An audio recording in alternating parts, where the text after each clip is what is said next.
Sega's most famous mascot was fundamental to their success in the early 90s, and his emblematic brand continues to this day. But how did this little blue hedgehog allow Sega to take on the might of Nintendo and Super Mario Bros? Sega had been a player in the arcade market since as far back as the mid-60s. As the scene developed and the technologies advanced, Sega was at the cutting edge. It fully broke through internationally with the release of Frogger in 1981. Gamers who'd been playing Namco's Pac-Man, Tato's Space Invaders and Nintendo's Donkey Kong had something new that caught their attention. With this advance in technology, Sega released the home console, the SG-1000, to compete with Nintendo's recently released Famicom. As the American companies such as Atari and Coleco were reassessing the market following the early 80s video game crash, Sega was sure they could have success. Yuji Naka, a young self-taught programmer, joined Sega in 1984. His first game was an SG-1000 title aimed at girls, entitled Girls' Garden. It sold an impressive 40,000 units. Such was the game's success, he was given the unenviable task of porting some of Sega's well-known arcade hits to the far less powerful home console, the Mark III, a console released in Asian markets that would later become the Sega Master System globally. Technically impressive ports of Space Harrier and Outrun were released for the system. Outrun saw the beautiful blue skies and fast-flowing graphics that would later become Sega's trademark. By the time the Mark III had released, Nintendo and their Famicom had a 2-year head start, and a game designer by the name of Shigeru Miyamoto had created the incredible and wildly popular Super Mario Bros. The impact of this game cannot be overstated. It captured gamers' attentions in a way nothing before had, and to this day remains the most recognisable brand in gaming. Sega needed a mascot, a recognisable icon to be associated with their brand and platform. Arguably their first mascot was Professor Asabin or Dr. Games, who whilst not game characters appeared in SG-1000 manuals in the early 1980s. Sega's first on-screen mascot was Opa Opa, the ship you controlled in the early Mark III title Phantasy Star, a shooter that was released to compete with Konami's Gradius and one of the founders of the Cute-em-up subgenre. Although Opa Opa was Sega's first in-game mascot, it had nowhere near the impact that was required to take on Nintendo's unstoppable block-breaking plumber. Sega had been working on a top-down RPG called Miracle Land, which was several months into development. The plan was changed last minute and instead we saw arguably Sega's first true mascot, Alex Kidd. Alex Kidd in Miracle World launched in 1986, a platform game with jumping and swimming that mimicked a lot of what Super Mario Bros. Had done, but also had one or two ideas of its own. The game was later built into a revised Master System, but never achieved the levels of success that Sega had hoped. 6 games and 4 years later, Alex Kidd was sadly scrapped. In 1988, Sega's new console, the Mega Drive, launched. A powerful 16-bit machine that was ready to take on the world, but one thing was missing, a recognisable mascot. An internal competition was launched within Sega to design a character that would fit into what they had hoped would be Sega's first million seller and propel their 16-bit hardware into people's imaginations and eventually homes, and to take advantage of the head start they had on the rapidly approaching release of Nintendo's own 16-bit console, the Super Famicom. 200 mascot designs were submitted, only 4 were kept and finally narrowed down to just one.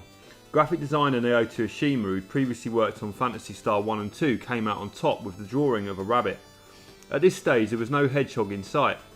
Teamed with Hirozaki Yoshihara, who previously worked on the Altered Beast arcade game, and of course Yuji Naka, the original Sonic team was formed.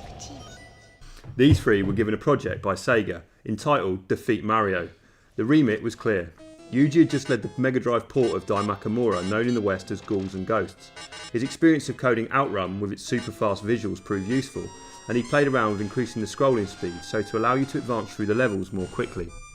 The rabbit mascot was quickly scrapped as it didn't work with the scrolling speed Naka wanted.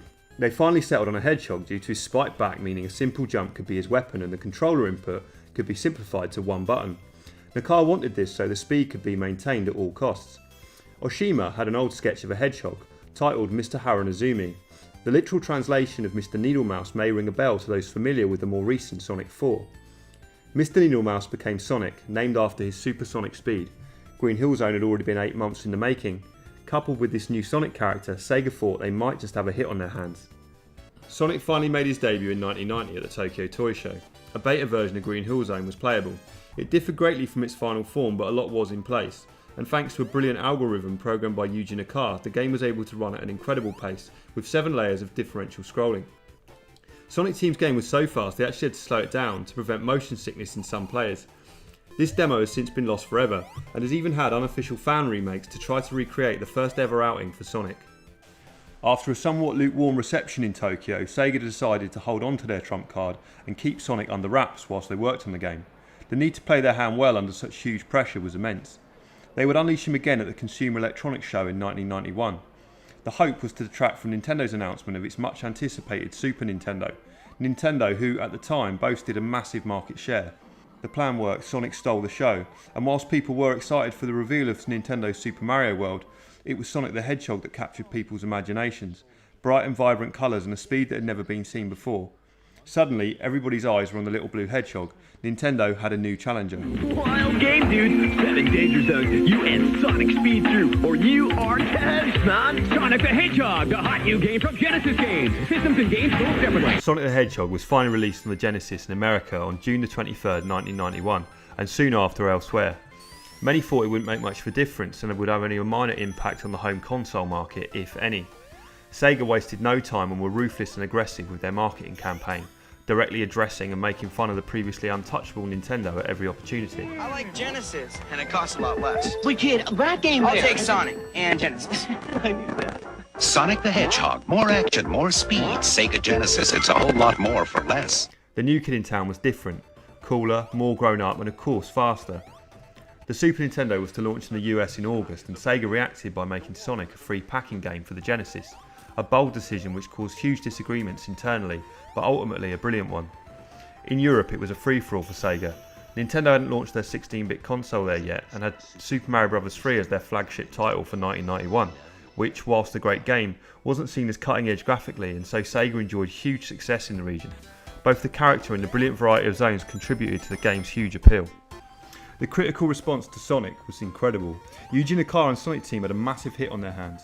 Sonic would go on to sell 15 million copies worldwide and become a household name. During Christmas of 1991, the Sega Mega Drive outsold the Super Nintendo by a ratio of approximately 2-1, and by January 1992 led the current gen market with a 65% total share. It was the first time Nintendo had been behind in the console market since 1985. No one had predicted this shockwave. A console war erupted, the likes of which had never been seen before or indeed since. Fueled by the strength of the IP and Sega's gloves-off approach to marketing, they took on their seemingly untouchable rival. To this day, people describe themselves as Sega kids or Nintendo kids. It truly was a golden age of gaming, and the Mega Drive would go on to sell 40 million units. Sega's older console, the Master System, and their handheld, the Game Gear, both got ports of the game the same year. Developed by Ancient, the game differed from its Mega Drive counterpart due to technical limitations, but was still a very solid title in its own right. Of course, a sequel would follow, and quickly. Yuji Naka had a strained relationship with Sega Japan due to a sense that his team weren't getting the credit they deserved for the game. He would go on to join Sega of America. There he joined a team that at times worked 19-hour days to develop Sonic 2 in time for the following Christmas. More sequels followed, and the Mega Drive and Sega would now forever be defined by their mascot. Sonic influenced the industry hugely. Momentum-based platforming with grand set pieces became popular, and other companies tried to recreate Sonic's brilliance. As the 2D era was mostly forgotten in the mid to late 90s and polygons largely took over, despite Sonic's speed he somehow got left behind. The most well-known 3D Sonic title was released for Sega's Dreamcast in 1998, and whilst an impressive game at the time, failed to recreate the brilliance of the older 2D offerings. Many more Sonic games have followed through the years, some good and some bad. There have been countless ports and some brilliant spin-offs. Sonic may have faded, but it is testament to the magic and quality of those early titles that the excitement of a resurgence will never disappear. For a long while, Sega's once titled Mr. Needlemouse took on the might of Super Mario and more than held his own.